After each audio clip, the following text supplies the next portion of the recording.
Welcome students. Today's study how do organisms reproduce? Chapter 8. This chapter is biology. ये जो है chapter biology का है और इसमें हम जानेंगे कि ऑल स्पीसीज कैसे जीवित है और उसका जो है एक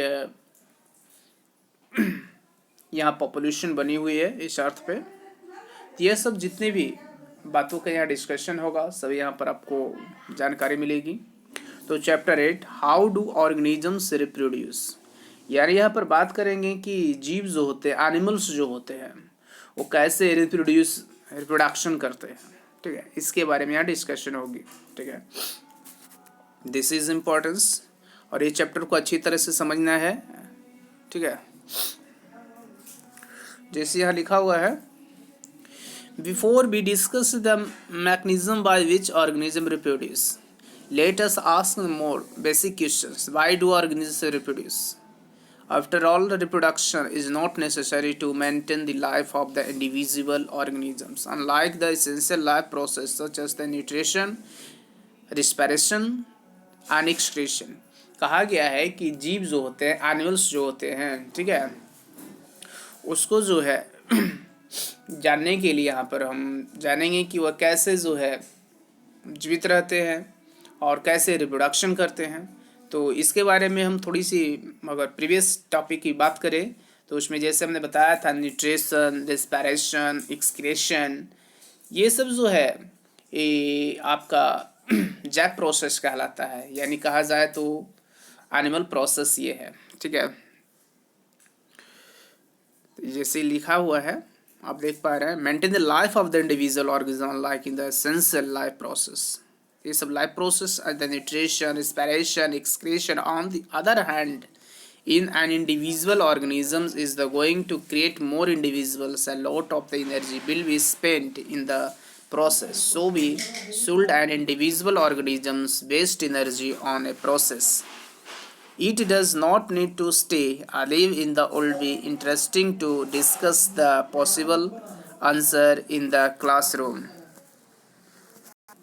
ये सब जितने भी टॉपिक्स को हमने स्टडी कराया, इसका जैसे कि हमने भी बताया कि लाइफ प्रोसेस को कंप्लीट रखने के लिए जो न्यूट्रिशन है, एक्सक्रेशन है, रेस्पिरेशन है, ये बहुत इंपॉर्टेंस रखता है। दूसरी ओर हम देखें तो एनिमल्स के जो है रिप्रोडक्शन के लिए भी बहुत ज़रूरी है और इसके लिए एनर्जी की भी ज़रूरत पड़ती है। फिर लाइफ प्रोसेस में जो है एनर्जी इस तरह से जो है ख़त्म ना हो जाए। ठीक है, और इसे जीवित रहने के लिए जो है लाइफ प्रोसेस को कंटिन्यू चलने के लिए जो है ये सब प्रोसेस कंपलसरी है। तो आइए हम यहाँ पर बताना आपको चाहते हैं कि discuss in the possible answer in the classroom. ये सभी क्वेश्चनों का हम क्लासरूम में डिस्कशन करेंगे और यहाँ पर हम ये जानेंगे कि किस तरह से लाइफ प्रोसेस को आगे कंटिन्यू ये चलता रहता है। जैसे आप देख पा रहे हैं, what are the answer to this question, it is the obviously that we notice organism because they reproduce. If there were to be only one reproducing member of the particular kind, it is the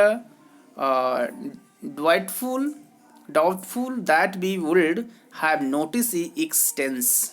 It is the large number of the organisms belonging to in the single species that bring them to our notice. How do we know that? Two different individual organisms belong to in the same species. Usually we see this because they look similar to each other. Thus reproducing organisms create new individuals that look very much like member themselves. जैसे ही मैं बताना चाहता हूँ, ठीक है, कि कोई भी एनिमल्स हो, ठीक है, वो इसीलिए हमें दिखते हैं और उसको हम नोटिस भी करते हैं कि भाई वह इस अर्थ पे प्रेजेंट है। ठीक है, और ये सब बातों को जानने के लिए हम नेक्स्ट टॉपिक में चलेंगे। ठीक है, हमारा टॉपिक्स है, जैसा कि आप देख पा रहे हैं, टॉपिक है do organisms create exact copies of themselves. यहाँ पर जानेंगे कि क्या जीवन जो है पूर्णतः अपनी नेचर का सृजन करते हैं, या कह सकते हैं कि क्या जीव जो होते हैं, एनिमल्स जो होते हैं, अपनी नेचुरिटी के कारण वो अपने सृजन कैसे करते हैं। इसके बारे में यहाँ डिस्कशन हम अभी करने वाले हैं। ठीक है, तो जैसा कि आप देख पा रहे हैं, organisms look similar because the body design in the similar. In body design are to the similar, the blueprints for these designs should be similar.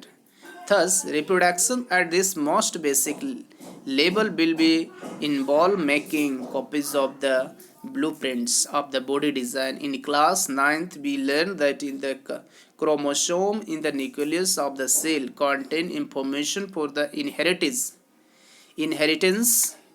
of the features from present to next generation in the from DNA deoxyribonucleic acid molecules.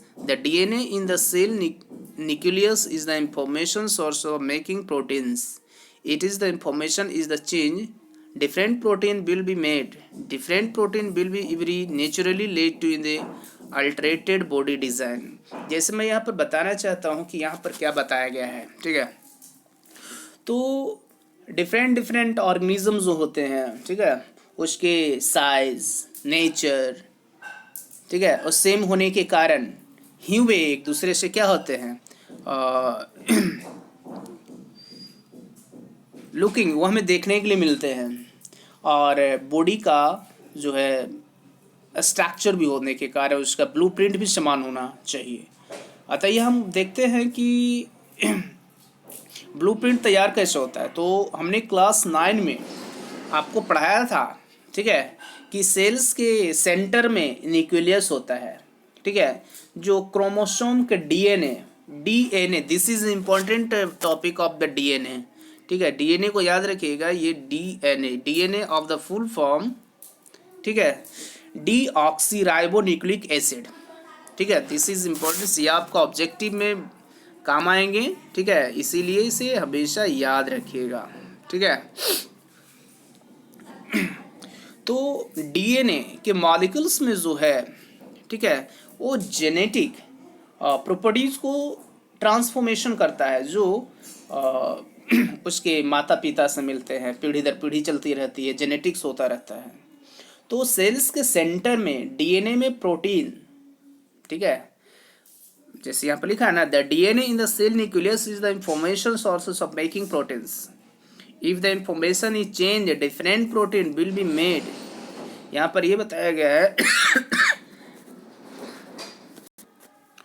यहाँ ये बता दिया गया है कि जो DNA ही जो है one genetic to another genetic in the genetic properties, या कह सकते हैं इस मैसेज को जो है और डिफरेंट होने के कारण, ठीक है, या बनने वाले जो प्रोटीन होते हैं वह भी उसको क्या करता है, सिंथेसिस करता है।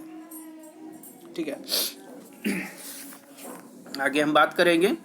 Therefore, the basic event in the reproduction is the creation of the DNA copy. Cells use chemical reaction to build copies of their DNA.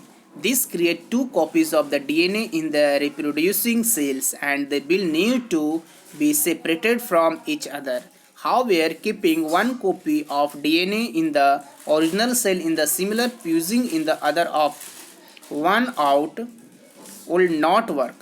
जैसे कि यहाँ पर बताया गया है, ठीक है, कि जो रिप्रोडक्शन की जो मूल जो घटनाएं घट रही है वह डीएनए से ही रिलेशन रखता है इसका।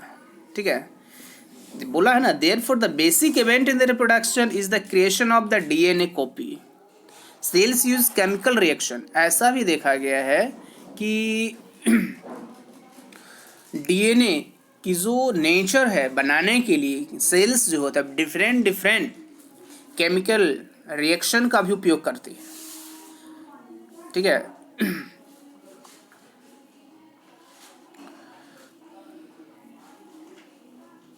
These create two copies of DNA in the reproducing cell in the will we need to in the separated from each other. However, keeping one copy of DNA in the original cell and similar pushing in the other one out of the not work.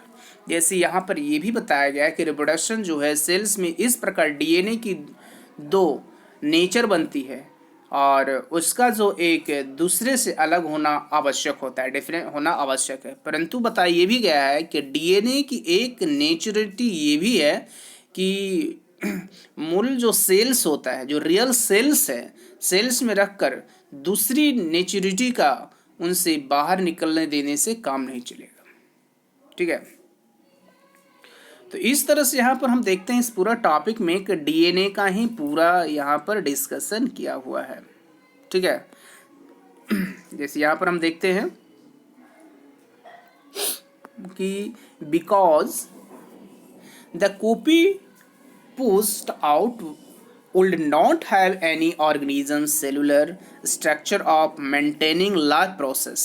This DNA copy is the accompanied by in the creation of the additional cellular apparatus, and then the DNA copy separated each with its own cellular apparatus effectively and cell division to give rise to cells.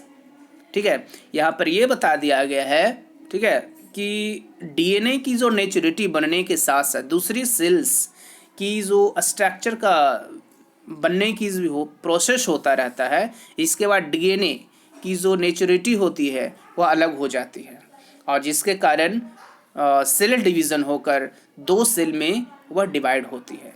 अब यहाँ पर ये जानेंगे कि the two cells are the cores similar but are they likely to in the absolutely identical? The answer to this question will depend on how accurately in the coping reactions involved occur. No biochemical reaction is absolutely reliable. Therefore, it is only to be expected in the process of copying the DNA will have some variation each time. As the result, the DNA copies generated will be similar but may not be identical to the original. Some of these variations might be so drastic that in the new DNA copy cannot work with the cellular apparatus in the inheritance, such as the newborn cell will similarly die. On the other hand, there could still be many other variation in the DNA copies that will not lead to in the such a drastic outcome. Thus, the surviving cells are similar to but subtly different from each other. This inbuilt tendency for variations during reproduction is the basic of the evolution and will be discussed in the next chapter. यहाँ पर ये बता दिया गया है, ठीक है, यदि टू सेल्स एक सिमिलर है परंतु वो क्या पूर्ण रूप से सिमिलर है क्या, ये भी बताया गया है कि टू सेल्स जब बनती है तो एक समान होता है परंतु क्या वह पूर्ण रूप से जो है, ठीक है, वो सिमिलर है। इसका हम लोग आंसर को जानने के लिए जो है आगे की टॉपिक्स पे हम लोग अच्छी तरह से डिस्कशन करेंगे। जैसा यहाँ पर लिखा है कि लाइफ प्रोसेस केमिकल जो एक्टिविटी होती है पूर्ण रूप से विश्वसनीय नहीं होती है और यह अपेक्षित की जाती है कि डीएनए जो है नेचुरिटी की एक्टिविटी में कुछ डिफरेंट आएगी। ठीक है, तो नेक्स्ट टॉपिक हमारे सामने है 8.1.1 the importance of the variation, यानी हम यहाँ पर जानेंगे कि एक ही माता पिता से जो होते हैं डिफरेंट चाइल्ड कैसे बनते हैं। ठीक है, तो यही है आपका द इम्पोर्टेंस ऑफ वेरिएशंस, भिन्नता का जो इम्पोर्टेंस है, महत्व है, इसके बारे में हम यहाँ पर जानेंगे। ठीक है, तो जैसा कि आप देख पा रहे हैं, population of organisms will define place or niche in the ecosystem using their ability to reproduce. The consistency of DNA copying during reproductions is important for the maintenance of the body.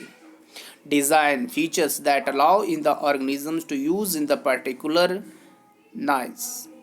Reproduction is therefore like to in the stability of the population of a species. जैसा कि इसमें बता दिया गया है कि अपनी जो है रिप्रोडक्शन जो एबिलिटी है, ठीक है, उसका यूज़ करने के लिए जितने भी एनिमल्स हैं, ठीक है, उसका इकोसिस्टम में प्लेस अथवा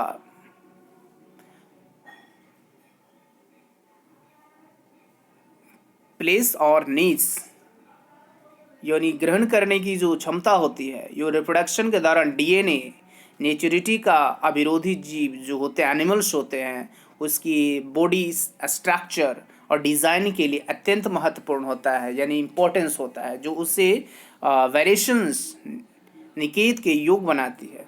तो यहाँ करेंगे कि किसी भी स्पीसीज़ को, ठीक है, किसी भी स्पीसीज़ का जो होता है इस वेरिएशन में जो होती है क्या रिलेशन है, इसके बारे में हम लोग यहाँ और डिटेल से जानेंगे। तो यहाँ पर जैसे लिखा है, however noise can change in because of the reasons beyond the control of the organisms. Temperatures of the earth can go up of the dawn. Water levels can vary over the cold with the meteorite heats. To think of the few examples, if a population of reproducing of the organism were suited to the particular noise, and if the noise were the drastically altered in the population, called be wipe out. However, the same variations were to be the present in the few individuals in this population, there would be the some chance for them to survive. Thus, in the population of the bacteria living in the temperature waters and in the water temperature were to be the increase by global warming. Most of these the bacteria will be die, but in the few variation resistance to heat will survive and grow. Further variation is this useful to the survive is species over time. यहाँ पर ये बातें बता दी गई है, ठीक है, कि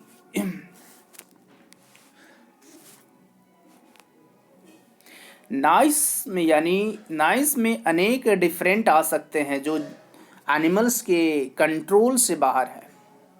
जैसे यहाँ पर ये भी बताई गई है कि अर्थ का जो टेम्परेचर कम या अधिक हो सकती है, वाटर लेवल में डिफरेंस अथवा किसी एस्ट्रॉयड का जो टकराना, इसके एग्जाम्पल्स हो सकते हैं। यदि एक वेरिएशन अपने निकेतन के अनुकूल, ठीक है, अनुकूल ब्राइट तथा निकेतन में कुछ अगर उग्र परिवर्तन आते तो ऐसी अवस्था में जो है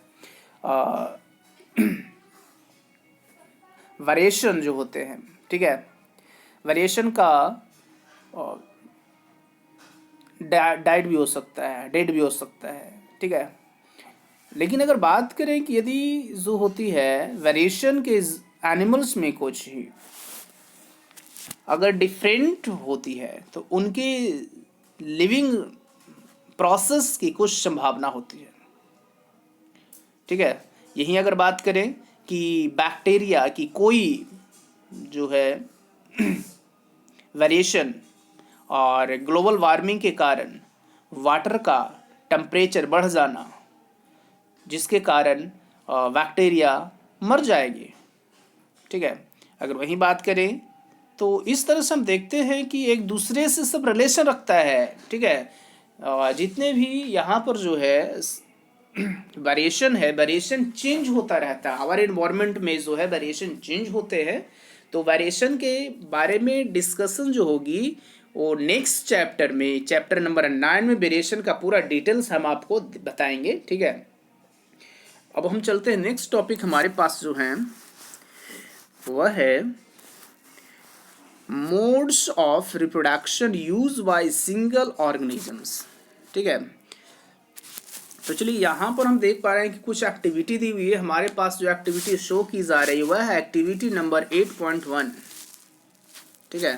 तो चलिए हम एक्टिविटी पे डिस्कस कर लेते हैं थोड़ी सी, क्योंकि एक्टिविटी इसमें इंपॉर्टेंस रखता है। एक्टिविटीज से रिलेशन जो है आपको प्रैक्टिकल से 20 मार्क्स के क्वेश्चंस आएंगे और इसी प्रैक्टिकल से एक्टिविटी बेस्ड क्वेश्चन से ही जुड़े हुए होते हैं, ठीक है। तो यहाँ पर आप देख पा रहे हैं एक्टिविटीज नंबर हमारे पास 8.1 और फर्स्ट पॉइंट इसमें है dissolve what 100 gram of the sugar in 100 ml of the water. बोला गया है इसमें कि 100 ml वाटर में लगभग 10 ग्राम शुगर को क्या करना है, डिजोल्व करना है। ठीक है। सेकेंड पॉइंट बोला गया take 20 ml of this solution in the test tube and add a pinch of yeast granules of it. इसमें बोला गया है कि एक टेस्ट ट्यूब में इस जो है सॉल्यूशन में जो है उसमें 20 ml लेकर उसमें एक पिच यानी चुटकी, एक चुटकी इसमें ईस्ट पाउडर डालिए। ठीक है। थर्ड पॉइंट में बोला गया है put a cotton plug on the mouth of the test tube and keep it in a warm place. अब थर्ड में ये बोला गया है कि इसे जो है इस टेस्ट ट्यूब के मुंह पर एक जो है कॉटन प्लग यानी सूखा हुआ रुई को ले करना है और टेस्ट ट्यूब के ऊपर जो होता है रुई से ढककर किसी गर्म स्थान पर इसको रखना है या वार्म प्लेस में इसको रखना है। ठीक है। नेक्स्ट पॉइंट बोला गया after 1 or 2 hours put A small drop of the east culture from the test tube of the slide and cover it with a cover slip। अब इसमें बोला गया है कि 1 या 2 घंटे के बाद, 1 या 2 घंटे के बाद टेस्ट ट्यूब से जो है ईस्ट की एक बूंद स्लाइड पर लेना है और उसे कवर स्लिप पर रखना है। नेक्स्ट में बोला गया है observe the slide under the microscope. उसके बाद माइक्रोस्कोप से उसको क्या स्लाइड का आपको ऑब्जर्व करना है और ऑब्जर्व करने के बाद आपको क्या दिखता है ये आपको नोटिस करना है। ठीक है। नेक्स्ट टॉपिक हमारे पास है एक्टिविटी ही आ रही है हमारे पास एक और एक्टिविटी आ गई है, एक्टिविटी नंबर 8.2। इसमें बोला गया है फर्स्ट पॉइंट में beat a slice of bread and keep in the cool, moist and dark place।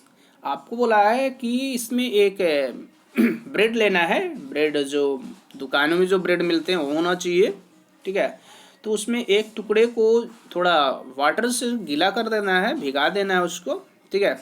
Moisture कर देना है उसमें और उसे ठंडे और मॉइस्चर स्पेस में, डार्क स्पेस में रख देना, अंधेरे में रख देना है उसको। सेकंड बोला गया है observe the surface of the slice with the magnify glass. उसके बाद जो है मैग्नीफाई ग्लास से उसका ऑब्जर्वेशन करना है। थर्ड बोला गया है record your observation for the week.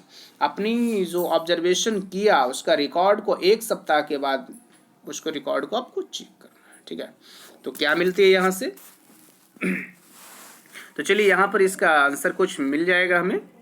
ठीक है। क्या मिलता है हम देख लेते हैं।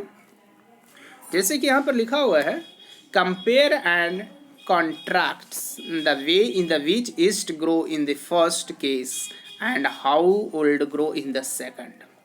Having discuss in the context in which the reproductive process work, let us examine how different organisms actually reproduce। The modes by which the variation organism reproduce depend on the body design of the organisms। जो हमने यहाँ पर देखते हैं कि compare करना है, compare and contrast, यानी जो ईस्ट है, जो हमने ईस्ट लिया है। ठीक है। ईस्ट की जो ग्रोइंग हो रही है, ईस्ट में जो वृद्धि हो रही है वो दूसरी एक्टिविटी में जो है फंगी। ठीक है। फंगी की जो वृद्धि हो रही है इसके तरीकों की तुलना करना है और इसको अंतर को समझना है। तो इस में हम यही सब डिस्कशन अभी किए, एग्जामिन किए, डिफरेंट करना है कि एक्चुअली में रिप्रोडक्शन होता है कैसे है। तो उसमें बैक्टीरिया में, फंगस में कैसे रिप्रोडक्शन होता है। तो हम चलते हैं, हमारे पास टॉपिक दिखाई दे रहे हैं 8.2.1 फीजन। पहला क्या आ रहा है, फीजन का आ रहा है। ठीक है। तो ध्यान से आपको कॉन्सेंट्रेट करना है। ठीक है। 4 unicellular organism cell division or fusion lead to in the creations of new individuals। Many different patterns of fusion have been observed। Many bacteria and protozoa simply split into 2 equal halves during cell division। In organisms such as the amoeba, the splitting of the 2 cells during division can take place in any place। जैसे इसमें बताया गया है, ठीक है, कि for unicellular organisms, यानी एक कोश के जीवों में जो होता है सेल डिवीजन, ठीक है, सेल डिवीजन फीजन, अथवा सेल डिवीजन जो होती है वह फीजन द्वारा नई जीवों की उसमें न्यू स्पीसीज का बनना, क्रिएशन होना होता है, ठीक है। तो फीजन के अनेक तरीके हैं यहाँ पर बताएंगे। अनेक जो बैक्टीरिया प्रोटोजोआ होते हैं वह सेल डिवीजन द्वारा सामान्यतः जो होता है अपने बॉडी को दो बराबर भागों में क्या कर देता है, स्प्लिट कर देता है। अमीबा जिसको हम लोग कहते हैं,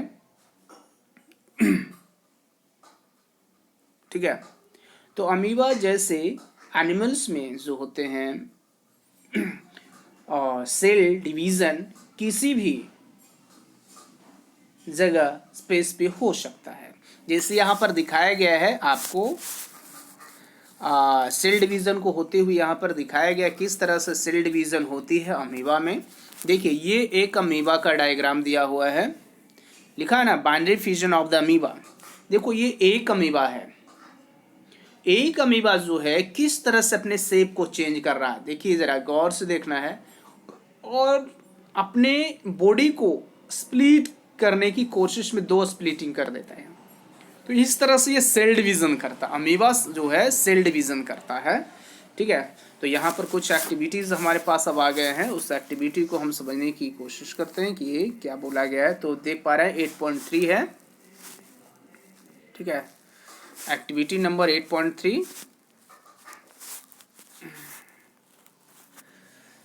इसमें बोला गया है कि observe a permanent slide of the amoeba under the microscope.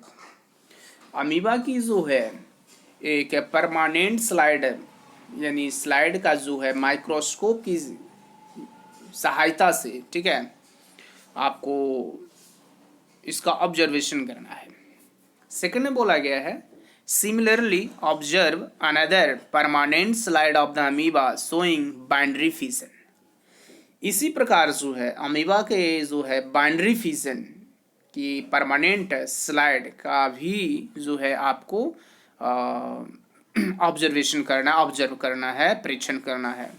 Third में देख पा रहे हैं now compare the observation of both the slide.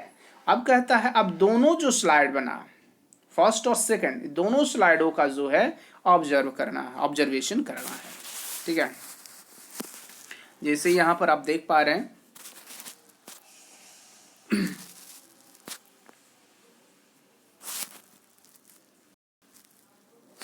however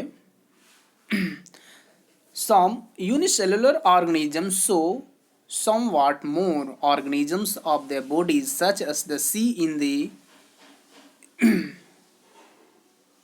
leishmania which cause kala jar, which have the whip-like structure at one end of the cell. In such organisms, binary fission occur in the definite organisms in relation. यहाँ पर हम आपको बताना चाहते हैं कि कुछ जो है यूनिसेलुलर ऑर्गेनिजम्स जो होते हैं वो अपना बॉडी की स्ट्रक्चर अधिक संगठित होती है। जैसे यहाँ पर लिखा हुआ है कालाजार के जो बैक्टीरिया होते हैं जैसे लेशमानिया में सेल्स के एक सिरे पर कोड़े के समान संरचना होती है, यानी स्ट्रक्चर होती है, ठीक है, जो कि हम देखेंगे। लिखा Leishmania which cause kala azar which have the whip like structure one end of the cell in the such organism binary fission occur in the definite organism relation, ठीक है।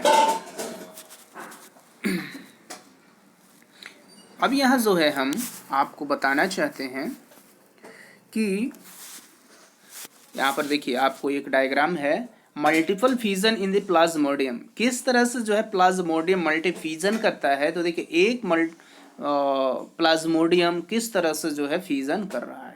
देखो ये प्लाज्मोडियम होता क्या है, तो एक्चुअली ये जो है मच्छर के बॉडी में होता है। प्लाज्मोडियम जो होता है मच्छरों के बॉडी में होता है।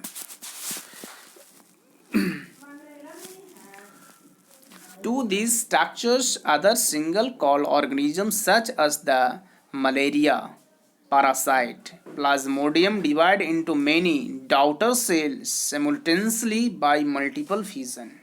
Yeast, on the other hand, caput of the small birds that separate and grow feather as we see in the activity 8.1. जैसे कि इसे बता दिया गया है, ठीक है, कि other single cell organism such is the malaria, malaria में जो पैरासाइट पाया जाए वो प्लाज्मोडियम है। क्या है? प्लाज्मोडियम है, ठीक है। वह भी एक यूनिसेलुलर ऑर्गेनिज्म है, ठीक है, जिसके बारे वह भी मल्टीपल फिजन करता है, जिसका भी हमने डायग्राम में दिखाया कि multiple fission of the Plasmodium, और इस तरह से हमें वो बीमार बना देता है, ठीक है। अब हम जो है 8.2.2 यहाँ पर जो है फ्रैगमेंटेशन के बारे में स्टडी करेंगे। तो आज के वीडियो में बस इतना ही।